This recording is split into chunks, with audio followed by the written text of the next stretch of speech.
Welcome to my Pale Garden portal. Let's go through. The portal design is just a bigger version of what you saw in the Nether. And we've got this mansion in the background, but let's quickly cut to when I was cutting all this out. All of this footage is taken from my Pale Garden episode. First, I started off by cutting it all out, basically had to just make a square. I put down this pretty fencing on the outside and did 3 archways just as exits and entries. Built the portal that you guys just saw, which is also the same design as my Cherry Grove portal. I got it off Pinterest. I just changed the blocks to make it match. And then onto the mansion, I did the same thing with a Pinterest photo that I really liked, but knew that I could change it into the resin blocks and make it look a bit more spooky. I also made it just a little bit bigger, but nothing too crazy. And then once that was done, I did a couple streams. The first one, I wanted to decorate the inside of the house. Here's how she's looking.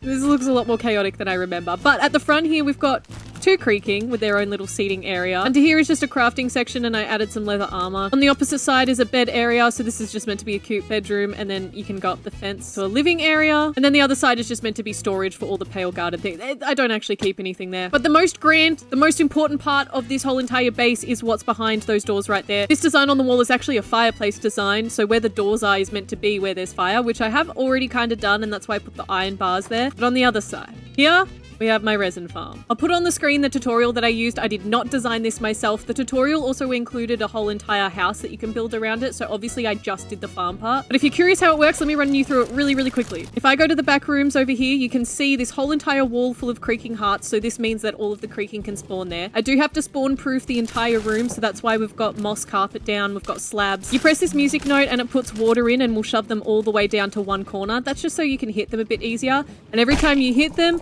it fills up that whole wall with resin. Once you've done that, you'll hit this note block, which will make the whole wall shape, just like that. All the resin will fall off, and then I have a cart with a hopper going underneath that will put all of the resin into this chest for me. Oh, and I don't think I said this, but I did also build this whole entire farm on a stream, so if you guys want to go watch that, I'll pop it up on screen. But my question is now, what do I do with this outside area? We've got a lot of room, a lot of potential. I could maybe do some big statues. We could do like a really big creepy pale tree. I don't know. What do you guys think?